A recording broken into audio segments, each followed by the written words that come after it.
New York Archives Magazine Online Speaker Series.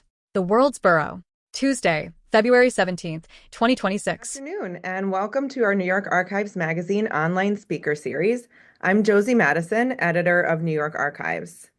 Before we begin, we're pleased to share that we are moving toward a more accessible speaker series. As part of this effort, each speaker will briefly reintroduce themselves when they begin and provide a short verbal description of what appears on each slide.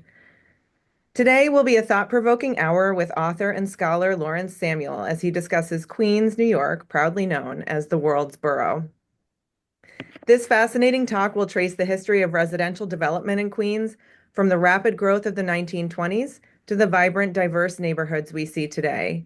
Discover how waves of migration, urban planning, and community building shaped Queens into one of the most dynamic boroughs of New York City.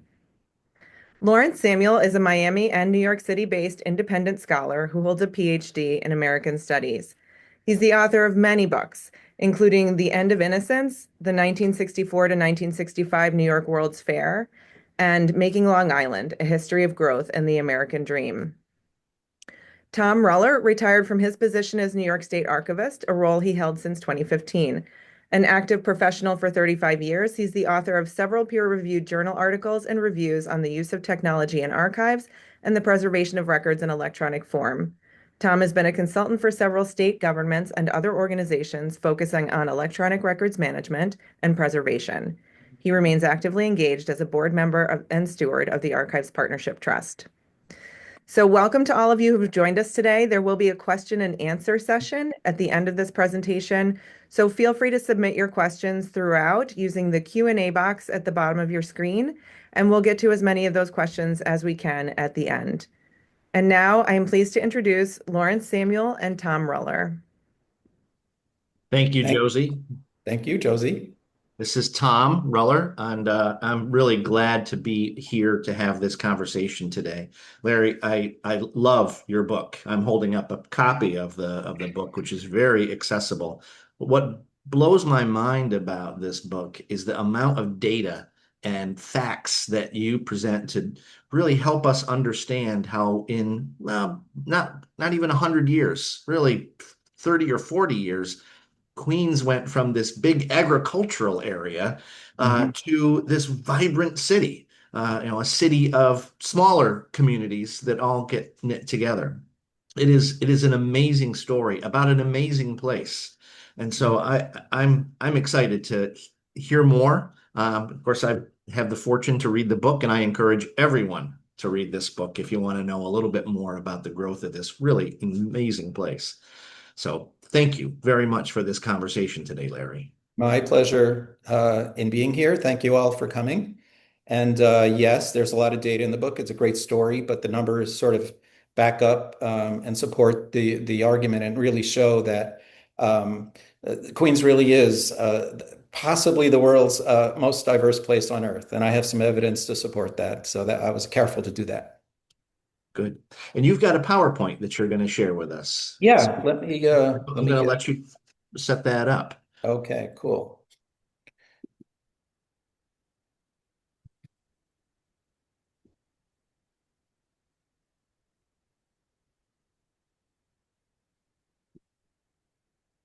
Okay, can you see it? We can see this wonderful opening screen, Queens, a history of the most diverse place on earth, with Okay, cover of the book.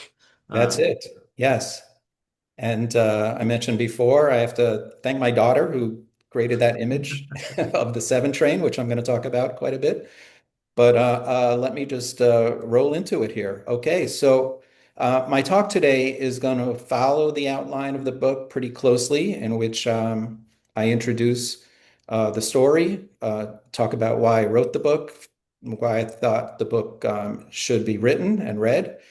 And then go through 5 different eras, and I broke those into chapters. So they're 20, 25-year periods, I felt, in the last 100 years of Queens. So that's how the book broke out. So I'm going to follow that outline.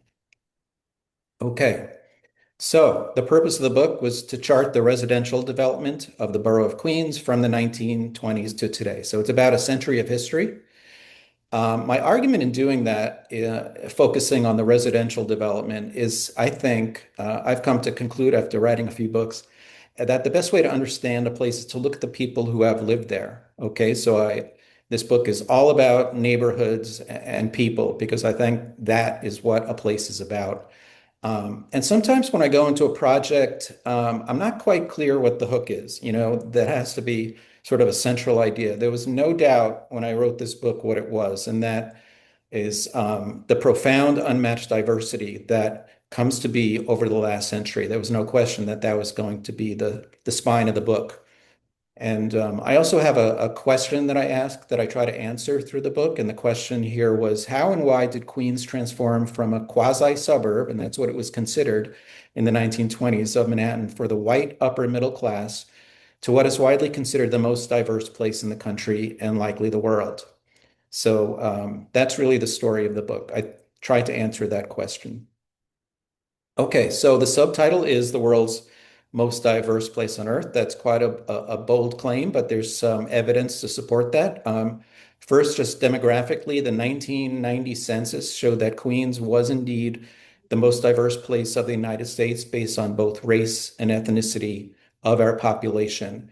And more specifically, Elmhurst was designated as the most diverse community in the country. Elmhurst and Jackson Heights, by the way, have sort of a running battle between what is the most diverse neighborhood, but in 1990, it was Elmhurst. So the numbers bore that out. Other evidence was they did this fabulous test, National Geographic, that went into Queens and took swabs of people and found that the DNA testing in Queens, and particularly Astoria, was a microcosm of the world. There was more variety of DNA, meaning coming from different places around the world in Queens than anywhere else. So that's another piece of the story. And also just languages. There are more than 800 languages spoken in Queens. So if you're judging diversity by language, that too is support to make that bold claim. Okay, that came from the Endangered Language Alliance people. Well, and I think just when you talk about Elmhurst, Newton High School in Elmhurst, 40 languages spoken in that one high school. Amazing. All right. Secondarily, Queens doesn't get a lot of respect. It's getting more respect. When I lived in Manhattan in the late 90s and early 2000s, people didn't go to Queens too much unless they had to, basically go to the airport or to a funeral. So I really wanted to elevate Queens to the position that I think it really deserved because it's a fascinating, unique place. And so the book tried to do that as well. I think this started the Rodney Dangerfield's sort of image with The Great Gatsby. So 100 years ago with Fitzgerald's book, where Willets Point specifically was the site of the Valley of Ashes. Okay, so that really didn't have a great image back then. The image was reinforced by, of course, Archie Bunker in All in the Family, somewhat by the Heffermans in King of Queens as well. And to this day, I would say that some still the borough as just a place to catch a plane, either LaGuardia or Kennedy, or to spend eternity. But there are way more dead people in Queens than alive people. My people are in Elmhurst, actually, so maybe I will become a resident of Queens one day.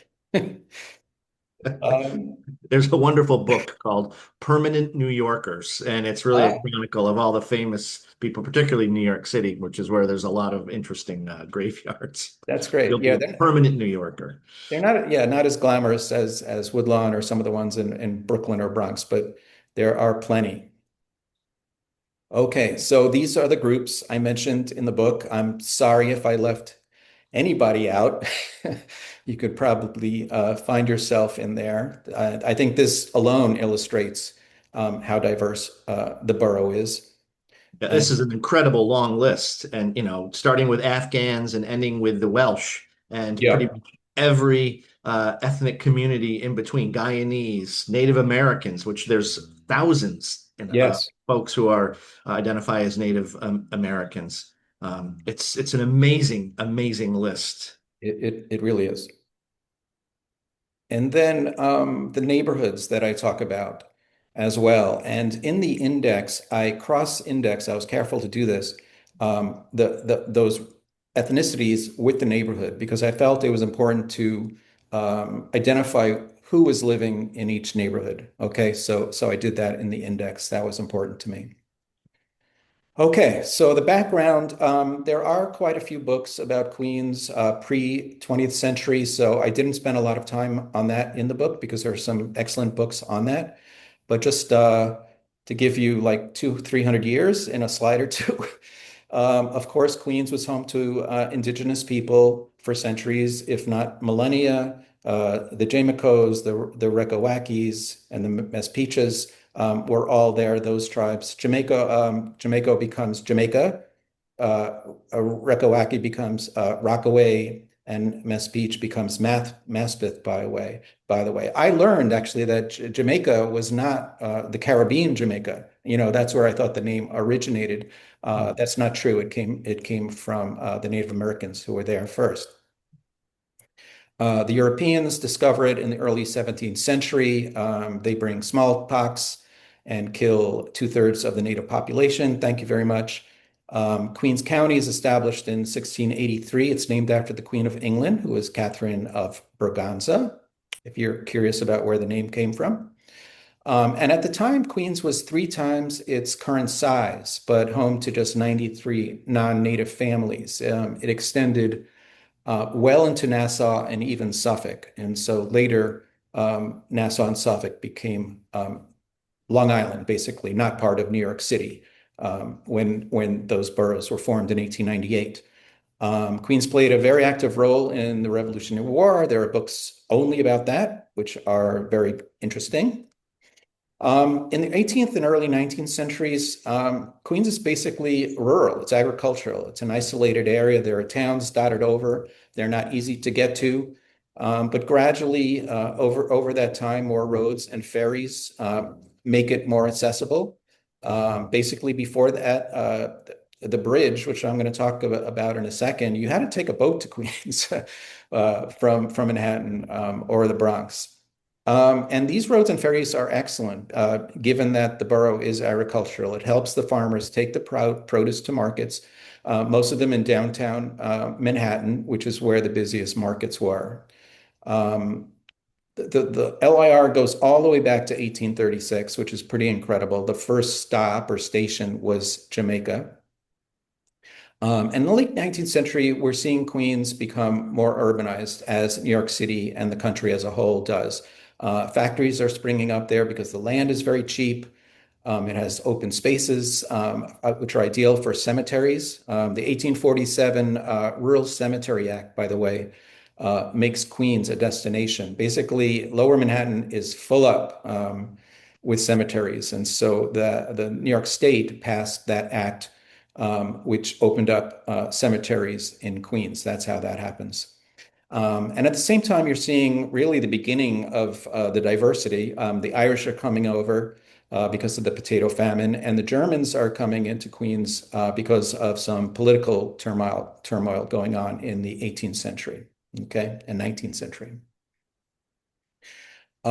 These are turn of the century, turn of the 20th century images of Rockaway Beach on the left and Bayside, Lawrence Boulevard on the right there. And you can see even into the 20th century how rural Queens was. These are hand painted, of course. These are beautiful postcards, and it's easy to forget I'll say the urban landscape of so much of Queens now. Lawrence Boulevard is a beautiful tree-lined street, very shady. It's beautiful, and then over in Rockaway, it's not quite bucolic, but a few big buildings, great trees. It's easy to not remember and know that only less than 100 years ago. This is what the big important parts of Queens looked like. Yeah, you wouldn't know you were in Queens in New York City at this point. That you could, if you looked at these, you could have been anywhere in some rural area of the country. Yeah. Okay, we talked about the cemeteries a bit. That is Mount Judah on the left and a few other cemeteries. And on the right is a section of Calvary. And there are 2 dozen or so. No one knows for sure because there are so many cemeteries in Queens. About 5,000 acres are covered by cemeteries in Queens. Yeah, the Mount Judah photo, it's an aerial photo which shows this expansive place. And these are built, in the 19th century when cemeteries were also a little bit like parks. And they Mm. were a destination for people to go to. And some people picnicked in parks. Yeah, It's and then the photo of Calvary where 3 million people are buried, has been buried there since 1848, I think is what you talk about a little bit in the book. yes, yeah, It's incredible. it is incredible.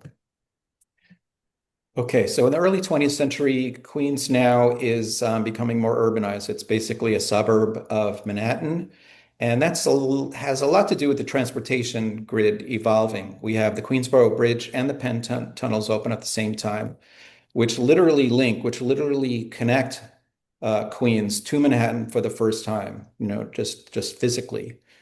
So that's a huge deal. And then you have the LIRR adding a stop, Kew Gardens in 1912. We have Queens Boulevard being built in 1914, the number 7 train, which I'm going to talk about in 1917, and bus service in 1920. Now, when all this is going on, of course, who notices the opportunity? It's real estate developers. There's still a lot of open land. They see that this could be a place to develop and to build apartments, houses, retail, etc. And that's really the story here. What happens? Jews from the Lower East Side open a couple of synagogues in Forest Hills and Corona, so there's a drift from that community as well from Manhattan. And then everything stops. World War I kind of puts everything on hold, as World War II will as well, because the same materials that are used to create housing, metal, wood, etc., are used for the military. So the armed forces gobble up all of those materials, both in World War I and World War II, by the way. Okay, so everything stops. These are a couple of images of the 1909 opening of the Queensboro Bridge.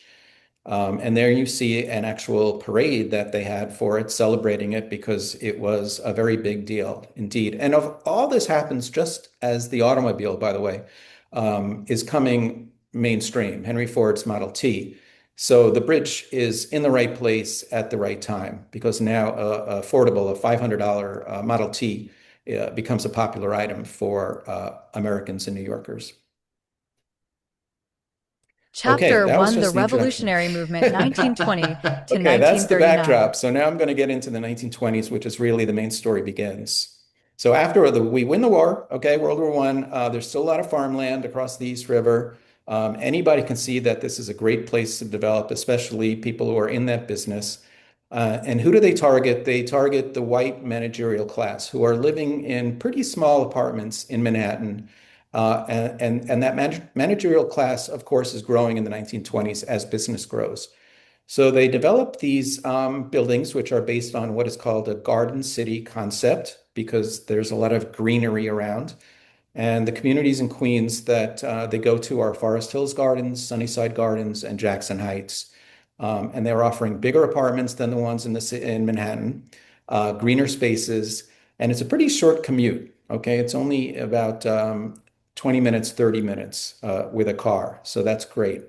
The important thing to note is that these were exclusionary, restricted was the word that you would sometimes see, which means they barred African Americans, Jews, and immigrants, specifically Catholics. Okay, so those covenants kept those people out. It was only for white Anglo-Saxon Protestants. There you see, these are early images of very beautiful and very restricted Forest Hills gardens. And not only buildings were going up, but the first tennis stadium in the country, dedicated tennis stadium in Forest Hills.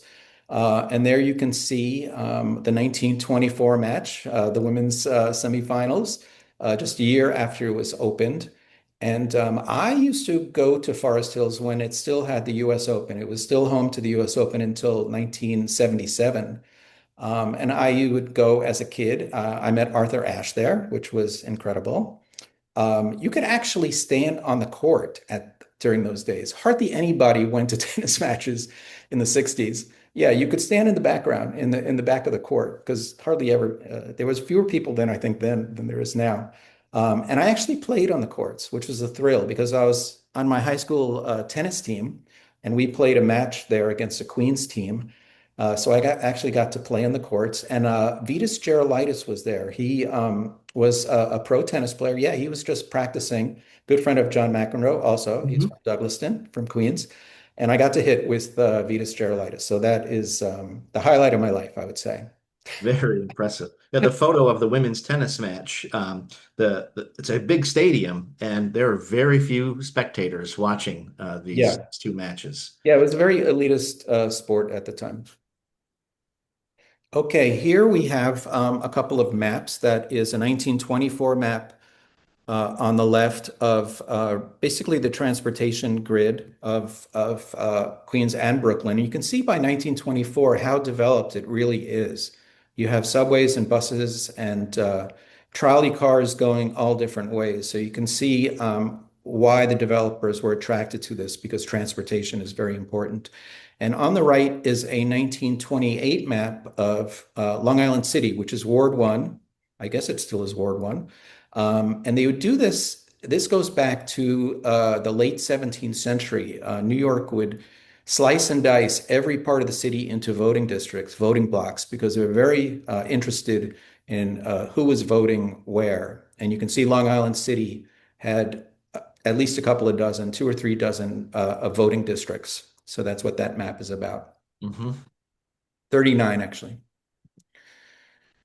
I should say that there has been a very long history of African Americans in Queens because we're going to talk about what happens in the 1920s, but they go back all the way to the late 17th century and represent 10 to 12% of the population for about the next 200 years. So they are a significant part of the story here. And they went there because of the relative tolerance of the area, mostly in religion.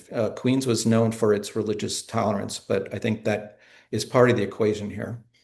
And scholars are pushing back how long Blacks have lived in Queens, and they keep finding more evidence and they found that there was a Black middle class even before World War I, which scholars did not know until pretty recently. And Richard Lieberman is one of the ones doing this, and he wrote back in '83, Blacks have a more significant role in development of the borough as was previously recognized. Hmm. Yeah. Um, in the 1920s and 30s, we're seeing more African Americans move there. It's a ripple effect from the Great Migration. They're moving up from the South. They get to Harlem and Brooklyn. They find it very crowded. The landlords are overpricing the apartments. They're taking advantage of segregation. A lot of folks moved to Queens between the world wars. And Queens is still highly segregated, although Jamaica and Corona emerge as the two communities where most Blacks tend to reside. If they try to move into a predominantly white neighborhood, stuff could happen. Okay, there are a lot of cases of houses burning down. So they tend to go to Jamaica and Corona. We have to remember that discrimination was still very common. The KKK was there. Most of them came from Long Island, actually, rather than Queens per se, but they would come from Long Island. A lot of volunteer fire departments were known for that, and they would come into Queens and wreak havoc. Hmm. Yeah. That is Jamaica High School, which was built in 1927 to serve the Black community. It was the biggest high school in the country. And not only Black students went there, but there were some Black teachers as well. And there is the First Baptist Church of Corona, which was really the hub of the Corona community between the world wars. Buildings still exist. Now, homeownership is really surging in Queens between the world wars. Why? Of course, we have the Roaring '20s, a very healthy economy and surging stock market. People have cash and they are actively buying homes. including African Americans in Jamaica and Corona. They are benefiting from new job opportunities that they didn't have really before the 1920s, but the economy is booming so much that they're getting jobs in factories in Queens and in construction and new positions on the railroad. So an entire real estate community basically develops around this, serving the Black market. And I wrote about this in the New York Archives magazine. I think it's the current issue, but it's a fascinating story. Get the issue because I tell the story. It really hadn't been told before. But basically, builders and agents, Black builders and Black agents recognize the opportunity here. And so they are building houses for single family houses, which cost $5,000, either brick or frame, or two family homes for $10,000. We have the stock market crash in 1929. So the development of real estate basically takes what is one developer calls an enforced holiday. So very little is built in the early 30s. Okay. And you're seeing what's happening now with the Yes, a City of Yes program a little bit right now, in that two families are moving into single family homes and attics are being used as bootleg apartments. These are undocumented. There's no record of it. They are violating some tenant laws, but that is what's happening in the Great Depression. We're also seeing public housing built during the Depression in Queens for the first time. The New York City Housing Authority builds the enormous Queensbridge housing project. There are 29 six-story buildings. The rent is $22 a month. I hate to tell you.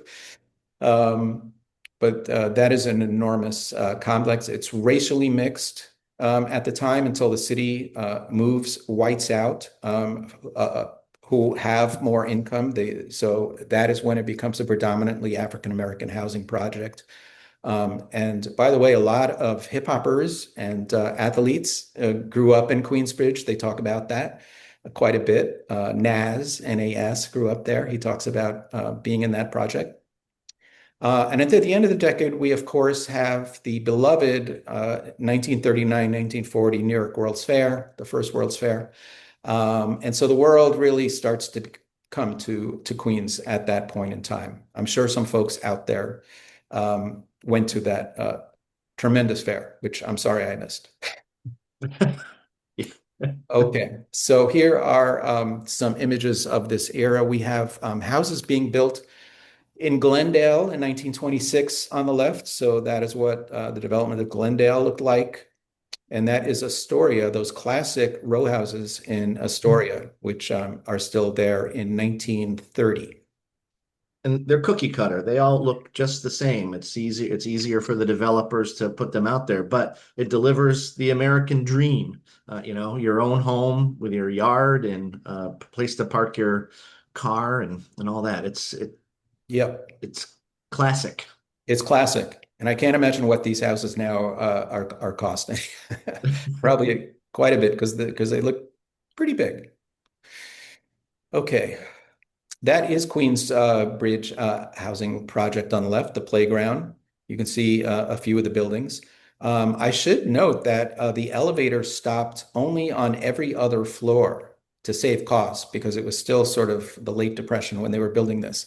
So that would be kind of a drag if you were on the floor that did not have the elevator. You either had to go downstairs, catch the elevator, or upstairs, if you're carrying groceries. But that was an interesting little side note there. There you see what the kitchen looked like, the very modern kitchen. Yeah, with the sink, yeah, and a stove and an ice box. Although that was it. Would have been a refrigerator by then. Yeah, but for $22 a month, it was a good deal. Yeah.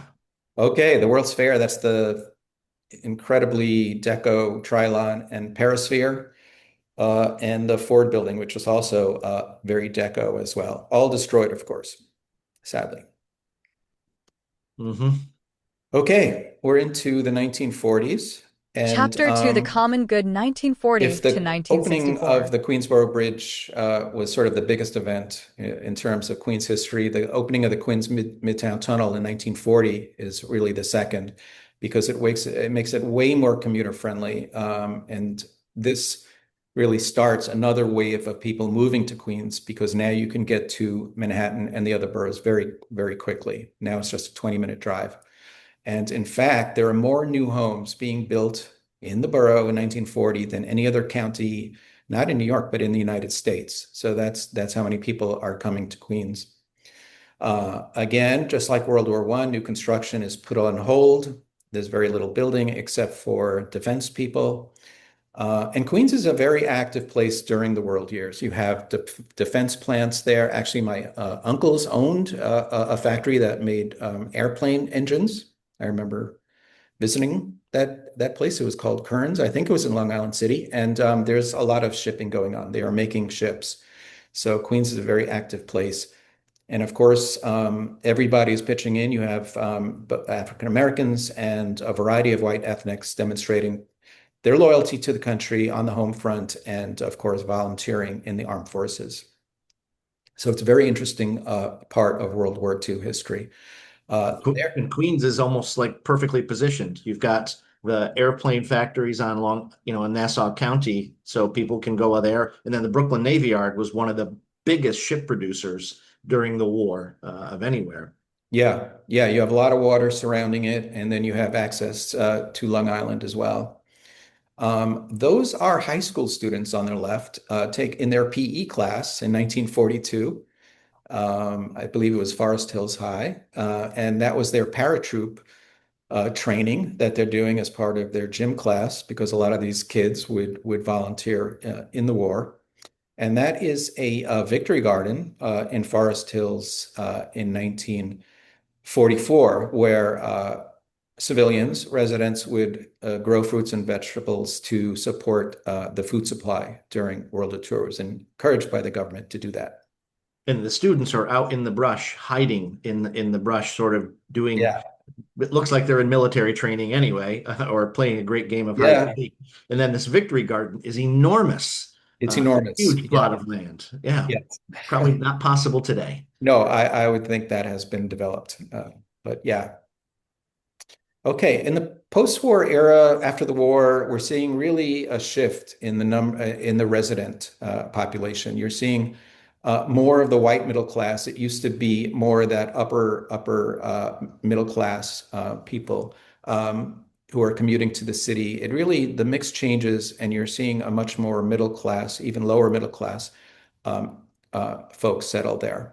And the reasons why: it's a more affordable, commuter-friendly alternative to Long Island, which is further out if you're heading into Manhattan, or Westchester, New Jersey, and Connecticut. And the apartments tend to be bigger there as well. You still have the sizable garden apartments. You have single-family houses, and the high-rises, new high-rises start filling up what is really becoming scarce, the land at this point. And you're also seeing at the same time the diversity of the borough accelerate. Because World War II throws the world into imbalance. People start immigrating to different places. And so in the 1940s, we're having West Indians, Chinese, and Germans immigrate to Queens after the war because of turmoil in their own country. And Japanese immigrants start arriving in the late 50s. So this is really the beginning, after the Irish and Germans, sort of the second wave of immigration to Queens. And here we have another couple of maps. That's a 1945 map on the left that shows, believe it or not, every street and street number in Queens. So you can see it's very dense already. And that is sort of an aerial overview of Queens. And you can see the undeveloped areas. So the areas that do not have the red and the blue are cemeteries. So you can see that it's something like a third of the borough is taken up by cemeteries. See it quite clearly right there. Okay, that's a 1950 map, by the way. So the early 60s, it's a golden age, I would say, for Queens architecture and transportation. There are new terminals being built at Idlewild, which of course becomes Kennedy Airport. And we have the Second World's Fair, the 1964-65 World's Fair, which is used and overlays on the very same grid as the 39th 1940 fair, which I'll talk about. Robert Moses who was in the mix in the 1939, 1940 fair. You know, he loved roads more than people, famously.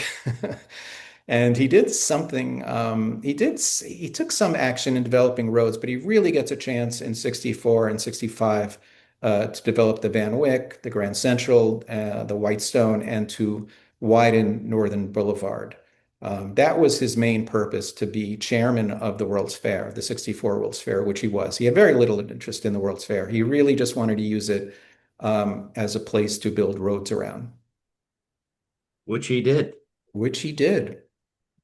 He got it done. Say what you will about the guy, but he got things done. Okay, that is the very beautiful American Airlines terminal built by Conan Jacobs. That's 1961 at Idlewild, shortly before it became Kennedy. And that is the equally beautiful TWA terminal being built by Eero Saarinen, also in 1961, which is now, I believe, a restaurant and hotel, which I have yet been to. Yes, Hmm. when TWA moved out. Yes, I'm really dying to go there. And of course, here is the World's Fair. That is the Unisphere, 12 stories, built by US Steel, the biggest representation of Earth. I would think it still is. It's still there, of course. The fountain, when I was there last summer, is not working. There are the skateboarders there, but they're trying to preserve it, which is wonderful. And then you see Shea Stadium, the very newly built Shea Stadium. It was built at the same time as the fair, in the background as well. Okay, so here I am. This is why I wrote the book about Queens, to be honest with you, is because I fell in love with Queens because it was the site of the World's Fair, which I went to when I was 8 years old. I'm the little one in front on the left, with my two older brothers and my dad at the World's Fair. And there I am on the right, with my mom. And I love the image on the right because you can see my brother Artie in the middle there, how sad he is. Oh, so on the left too, you can see how sad he was. And I think it was because my parents would not let him get a second Belgium waffle. Anyone who went to the fair, I wrote a book about this as well, and I would ask people, what is your, favorite memory of the World's Fair? And they said, well, it was the Belgian waffle, which is pretty amazing because you had the Pieta there, the Mustang debuted there. They had some really good stuff, but people remembered the Belgian waffle, which was a waffle with strawberries and whipped cream on it. So that's the story of these images. That is a great story. Yes. Okay, this is the Philip Johnson New York State Pavilion, the Tent of Tomorrow, which is not there, but the floor is, which was a Texaco map, if people remember. And then, of course, are the towers. If you've seen Men in Black, that's where the bugs crawled out of. And there you see it, a contemporary shot. They are preserving them, which is wonderful because they could have easily disappeared. So they are trying to preserve them. They are in very rough shape. Mm-hmm. I had to throw just a couple more images of the World's Fair because that's the Hall of Science, a period shot at the World's Fair in 64, and then they built the wonderful New York Hall of Science Museum around it. So that's a contemporary museum, and they left the building. Very few buildings are left. The New York City building is now the Queens Museum, but the Hall of Science and the New York and the Unisphere are still there, thankfully. Well, and to And some extent, some of those buildings were not built to last. they were, The fair was a temporary thing. yeah, The yeah, Unisphere, of course, is iconic, and which you can see very well from the Van Wyck. yeah, But anyway. yeah. It's true. All World's Fairs are not meant to. There's usually the flagship building, like the Right. Seattle Tower and the Eiffel Tower in Paris. Yeah, they usually leave the Star building. They did that here as well. And that on the left is the Travelers Insurance Company, which was meant to look like an umbrella, but people mistook it for a clamshell, which was not the company's logo. It is not a clamshell. It's an umbrella, but there you have it. And there is Eero Saarinen's Selectric typewriter ball. The Selectric had just been introduced. And so they built the pavilion around the Selectric ball. And they did show the computer these vending machine computers there, and people had no clue like what the machine was or why they would ever want to use a computer, but they did demonstrate a computer.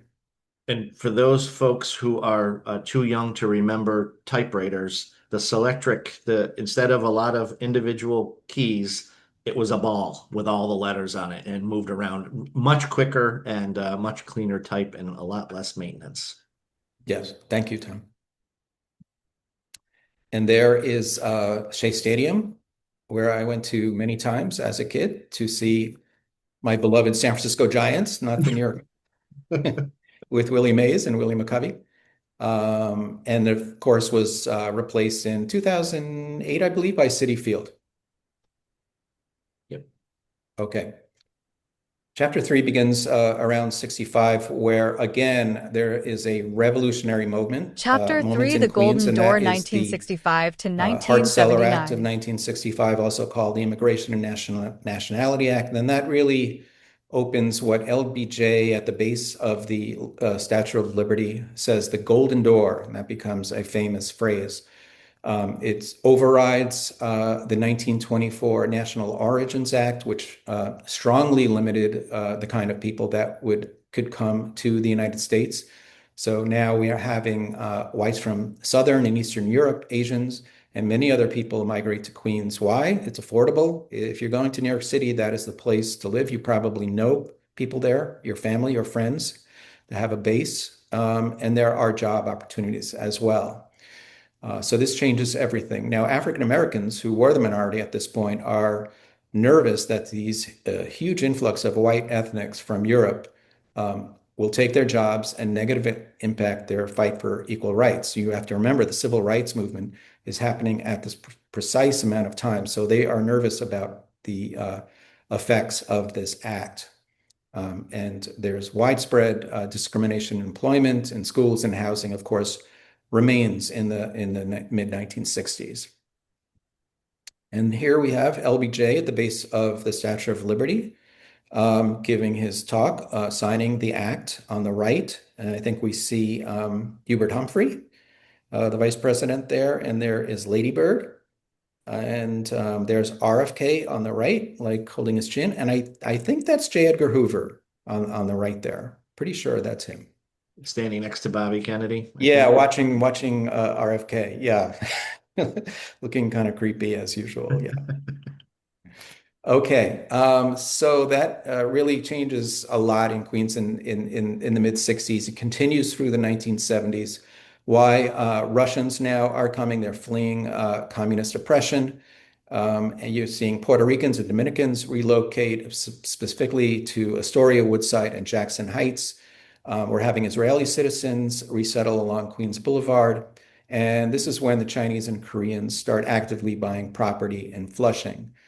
And this is all happening just as in scholarly circles, what is called the melting pot theory, this concept that all Americans will sort of melt down and assimilate into one identity is rejected, okay? And instead, what is the cultural pluralism theory sort of supersedes that. And this suggests that we not only want to be Americans, but we want to retain and celebrate our ethnic or racial identity, okay? So that supersedes the melting pot. So this drives the diversity of Queens because now it's okay.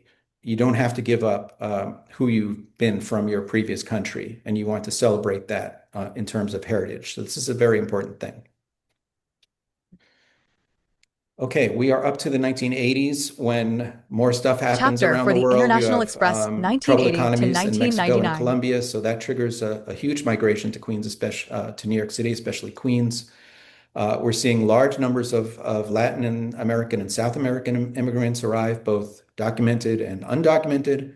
We're having Soviet Georgian Jews emigrate to Forest Hills and Rego Park, so that's the beginning of that.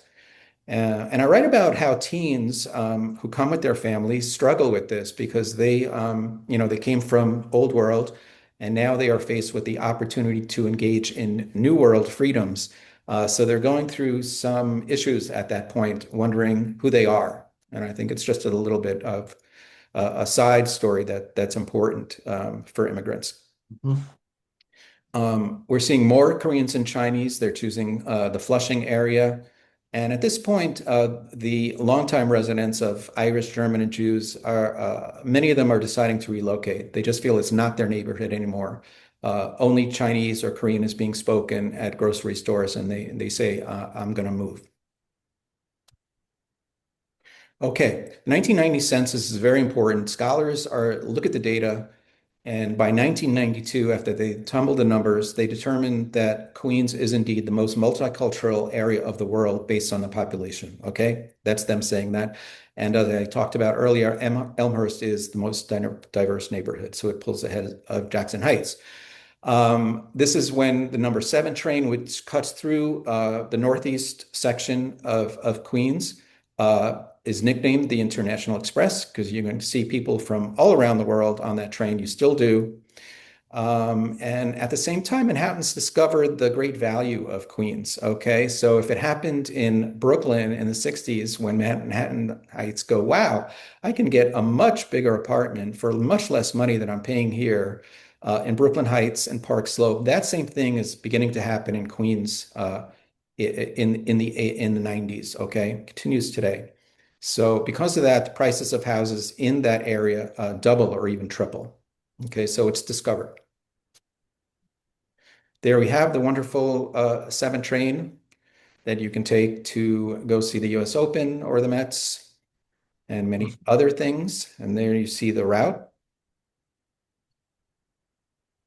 Okay, so I just wanted to illustrate just the radical change that happens in certain neighborhoods in Queens. And that is a 1920s era garden apartment of Jackson Heights, very beautiful. And that is a contemporary image of Jackson Heights today. So I think over a century, the picture sort of tells the story. That is, yeah, sorry. No, that the older photo, it's again trees and a garden and all this. And then the more current photo on the right is the Bombay Bazaar and a large, I'll say, panoply of cultures are all present in this one photograph. Yep, it's pretty amazing. Very similar thing in Flushing. That is a 1970 picture of Main Street Flushing, and there we have a contemporary image. And if you haven't been, just take the train out to Flushing and just come out of the tunnel, and your world explodes. It's a lot like Manhattan's Chinatown, but when I go there, it's just an incredible, great food. Oh, yes. Yeah, and that is East Elmhurst. A contemporary shot, and it looks a lot like the opening image of the All in the Family, right? Of those kind of houses. Trivia buffs, it was actually Cooper Avenue in Glendale. If you want to know where that opening sequence is filmed, it was actually in Glendale, not Elmhurst, but a lot of the houses look alike. Okay. And that is a contemporary image, which I don't think Archie Bunker would be too fond of what happened to his neighborhood. By the way, Elmer's Chinatown is basically an extension of the Flushing Chinatown. They sort of blur together. Okay, we're into the last chapter of my book. Chapter 5, Tomorrow's It was America, a rough time the 2000 to present. last 25 years in Queens because a lot of stuff happened. First, of course, we have 9/11. There's a backlash against the many Arab Americans and Muslims living there, and some start putting up billboards, which are very hate-filled and racist, wanting them to get out. In 2006 to 2008, we have the subprime mortgage crisis. Queensites, and that's what they're called, were hit very hard. Why? Because foreclosures were higher among minorities and lower income groups who real estate people targeted to sell these bundled mortgages. Okay. In 2017 to 2021, you have Trump anti-immigrant that is sparking some hate crimes, particularly against Hindus in South Ozone Park. And the undocumented in Queens are fearing deportation. So that is when that begins. 2020 to 2023, we have COVID. It was especially bad in Queens because of its density. and economics there. And then most recently in 2024, we again have anti-immigrant policies being a major threat to the undocumented. Okay, so to bring it up to today, the City of Yes, Adams' proposal when he was mayor, that housing plan promises for Queens to get even more dense if that is passed. But I think more importantly, development of Queens is happening more vertically than horizontally at this point, particularly in Long Island City. So if it has a view of Manhattan, that is a very strong selling point that developers and agents are taking advantage of. It's not an isolated incident. Super tall construction is happening all around the world. So it's a global phenomenon. There are two sides to the fence, if you will, on this. Supporters say, hey, if a place is going to grow and if it can only grow vertically, then that's the way we're going to do it. Otherwise, your neighborhood, your communities become stagnant if you don't have more people, new people coming in, and driving the economy. So it's necessary. Whereas critics say, hey, this is not to scale. This is just not consistent with what the neighborhood looks like. Okay. It's contrary to what the older neighborhood's character was like, it could block light and views for many people. And it tends to be economically divisive. These are mostly luxury buildings, not all. A lot of them have grandfathered in to the rules where it has to take so many people of limited economic means, but it's mostly luxury. And a lot of folks just say, hey, these are ugly. These are just not pretty buildings. So it's destroying the fabric of neighborhoods. Two sides. And just to illustrate this was in 1928, the tallest building in Queens. It was 14 stories, Bank of Manhattan. And it was like so tall that you could buy a picture postcard of the building, of this amazingly tall building, and send it to somebody. Okay. And so here we have what's going on today. I had to write this down because that is the Orchard on the left in Long Island City, which is 5 times as tall as that Bank of America building because it's 69 stories. And on the right, that is the Skyline Tower, which is 67 stories, also Long Island City.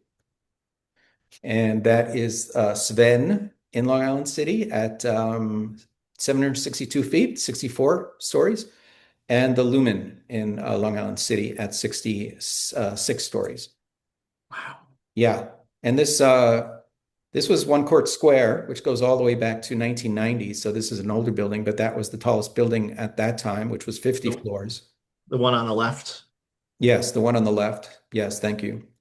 And on the right is the Tower 28 in Long Island City at 57 stories. So that is what's going on in Long Island City. And you have to wonder, does this bode for Queens in general? Will it be limited to Long Island City? There's a lot of water around the borough that other developers could build around. So it's to be determined if this is just the new normal in Queens for development. Mm-hmm. If it just becomes too dense to expand horizontally. Okay, I just wanted to end with that is the Valley of Ashes, the famous Valley of Ashes in Fitzgerald's Great Gatsby in 1925. It truly was truly ugly. It was called the Corona Ash Dump. It is where they brought the garbage and burned it. So that was the site. And here is what is planned on the right.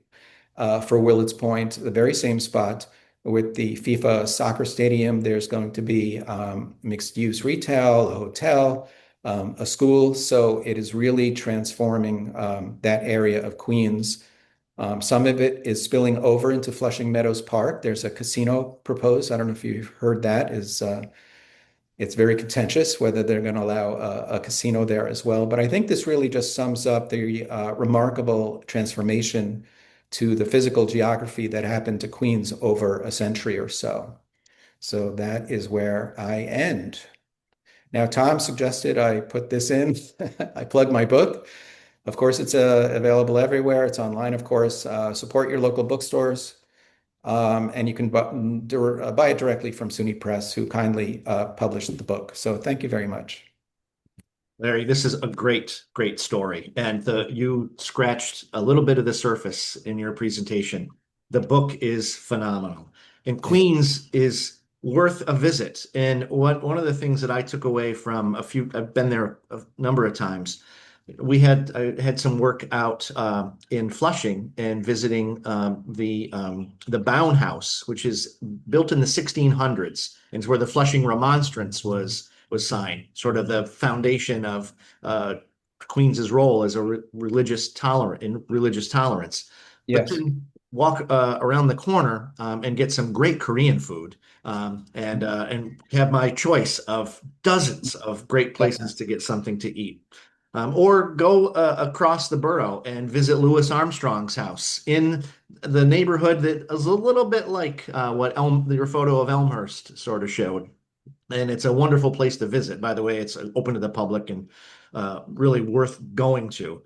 But I almost think, based on what you're saying and what's happening in Long Island City, go now, but read the book first. Um, Yeah, it's good. I didn't talk about Addisley Park and the amazing number of jazz musicians and singers who made that their home. But that's a really good, interesting part of the story that I didn't mention. it is. It is. So I've seen a number of questions start to pile up. So I'm going to ask Josie to come back in and maybe we can get through a few of these. Yeah. So, first of all, I just wanted to share that one of our guests clearly remembers vividly that the strawberries on her Belgian waffle ended up on her lime green skirt. Oh my gosh. Oh. So people really, those Belgian waffles were quite memorable for people. Um, so we do have a couple of more kind of specific questions, and one of them is. I don't know if your book touches upon this at all, or if you, in your research, have come across anything about organized crime in Queens in the 1950s to 1970s. I really didn't get into that. I got into the mob scene in another book in Manhattan, but I didn't address too much of that. I'm sorry. And then one other question is about there continues to be a paucity of public transportation in Queens. Do you know of anything that's on the horizon to change that? Well, Adams really tried to was trying to make the transportation grid much more accessible, and I think the new mayor will as well. He's proposed making buses free, which is a great idea because a lot of cities, like here in Miami, where I am right now, have free trolleys, and I use it all the time. So if New York City can't have free trolleys first because the trolleys probably wouldn't work there, why not make the buses free and extend the route? So I think the new mayor is gonna do a lot of that, which is a good thing. Okay, great. And we have one other question, and I'm not sure if this came up in your research, and I don't know that you did a lot of digging into who owns property in Queens currently. But the question, and you may not know the answer to this, and I would always point out that if you're interested in finding out about property records in a place, the best place to start is always the county clerk. And you can look up those records. But do we know if the Trump family currently owns any real estate in Queens? I'm sure he has some yes developments is still in Queens. He is from Queens, right? I did not mention that either. He lived in Jamaica Estates. Sometimes talks about that.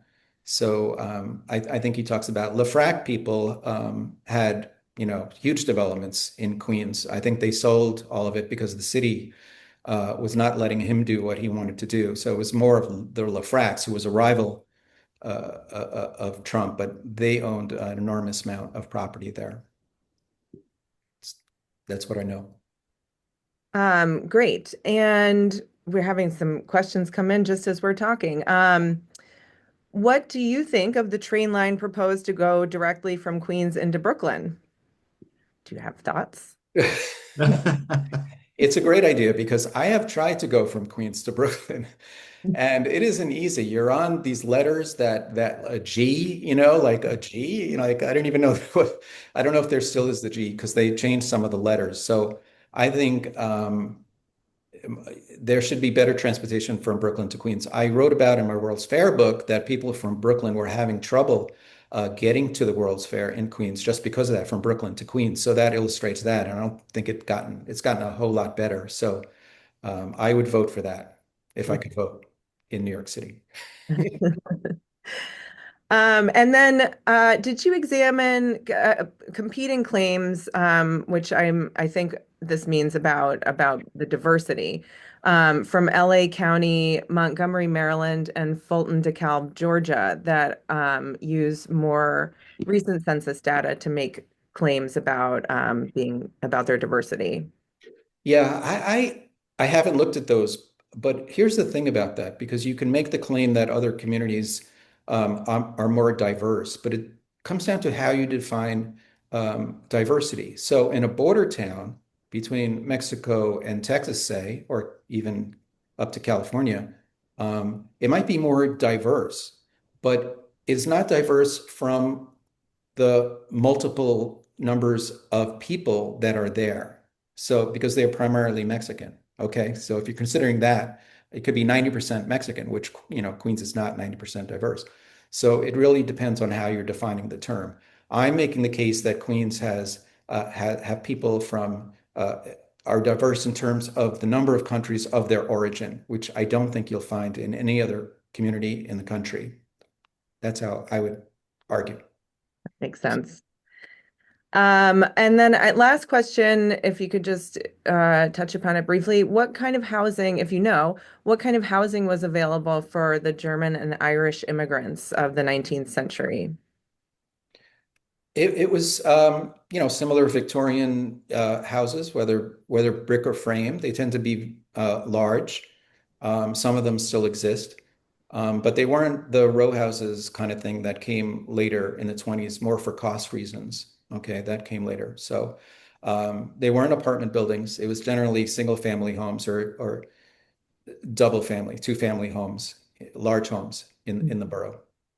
Well, and wasn't the population of Queens in, we'll say, the 1870 pretty small, right? Yeah. Oh yeah, it was still very small. You had some Irish and Germans, but the wave was more from Europe into Appalachia, in the country, the Scotch Irish, and Right. that is where the massive waves of immigration were happening, to Virginia and West Virginia, and those areas, Tennessee. So it was pretty limited. Um, so, and then, of course, the 1924 Act really restricts who could come. So there's sort of a trickle, and it explodes in 65. Yeah. Great. And then just as a last question, you mentioned where you can buy the book, pretty much anywhere where books are sold. And that one of our guests would like to know if you have other suggestions for reading. You did mention that there were some other books. I would like to just mention your excellent article in our fall 2025 issue of New York Archives. So that's a suggestion from me. Do you have any other suggestions for further reading on Queens? Right. Well, I love Arcadia's books. Arcadia, the History Press, who have kindly published a couple of my books, but they have these incredible photograph-dominated books of particular neighborhoods. So if you're interested in Forest Hills or Douglaston, whatever, there's probably a book for it that you could just dig down deep into a particular neighborhood. And again, they are filled with fascinating images, which I think tell the story even better than text. So I would recommend Arcadia's very long list. Just go to arcadia.com or historypress.com, and they are all up there. They have dozens and dozens. And if you buy this book, which you should, there's a wonderful selected bibliography Yeah, after the 30 pages of notes. So this is a great place to start. thank you. Thank you for that. So that's our time. So I just want to say thank you to both of you so much for this excellent presentation. And I want to thank all of you out there for joining us. If you're interested in learning more about the records held at the New York State Archives, visit that website at archives.nysed.gov. And if you're interested in learning more about the Archives Partnership Trust, our website is nysarchivestrust.org. It's our privilege to make these events available to you and to keep New York State's history alive. If you're interested in the content we create and maybe you have some ideas for future programming, please drop us an email at apttrust@nysed.gov. And those of you who joined us today, this will be recorded. I mean, this was recorded and will be available to you, and along with other relevant resources that'll come to you in a thank you email once the video has been posted. Um, and as an important reminder, please join us on March 11th at 12:30 p.m. for our next online speaker series, From Boats to Votes, the Erie Canal and the Women's Suffrage Movement, with Pamela Vittorio. You can find out more about that program and register for free, as always, at nysarchivestrust.org, and that link will also be in your thank you email. So once again, Larry and Tom, thank you so Thank much you. for Thank you joining all. us today. Thank you. Bye. Thanks so much. Appreciate it. Have a great day, everyone. Cheers.